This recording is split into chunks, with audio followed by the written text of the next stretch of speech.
O2 staff recently confirmed that a recent PP rework is slated to go live very soon.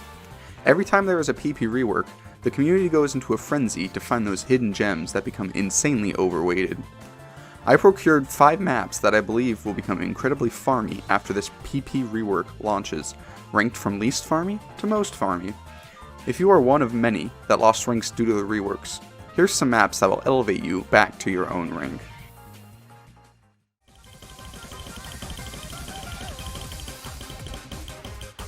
Part of this rework aims to reward some sort of rhythmic complexity, and looking at this map you can see that effect brilliantly. This map has the right amount of doubles, quads, and other stuff for the system to reward you for rhythmic complexity, but not enough to totally drain your stamina because of it.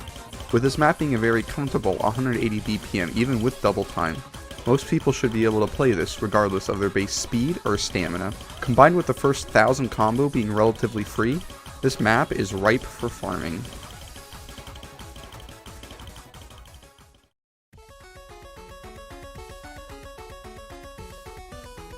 This map is less of a hyper farm map and more of a map that actually can give you PP now if you put the work in. Clocking at 20 seconds, this map is definitely spammable to get around the high CS and fast sliders that it has.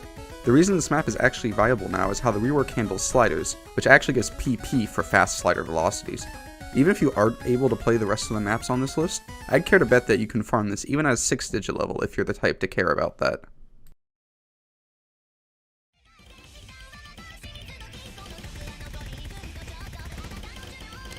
If you thought Relief was a breeze, Slow Motion might be another super easy map for you to do.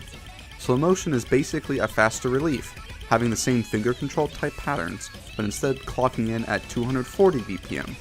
The reason this is buff is mostly the finger control that this map has, apparently. If you have the stamina for this, you definitely should give this a try.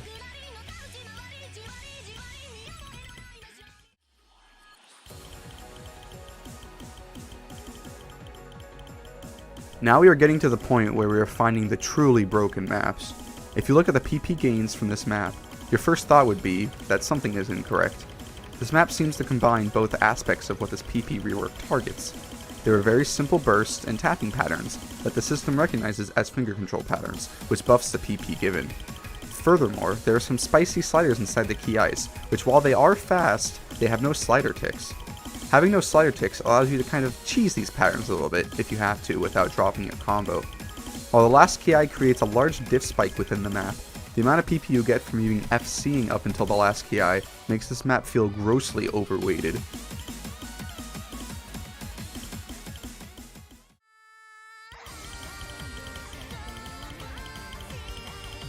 This specific map of Mugen Shito Gekiju relies on one thing and one thing only to inflate its PP. Fast sliders. Much like Corwar, all of the ridiculous sliders that give this map its PP do not have slider ticks in them, which allows you to cheese these patterns to your heart's content. If you can hit the space triples throughout this map, the hardest part of the whole song is concentrated on the sliders in the last KI. So even if you miss them, you don't get that much PP taken off your score, due to how PP treats slider breaks compared to actual misses. With an increase of over 130 PP on No Mod and more than 250 PP with Hard Rock, this takes the cake of the most buffed map in the new PP rework. If you have the aim needed to hit 6.5 star jumps, you can probably farm this map.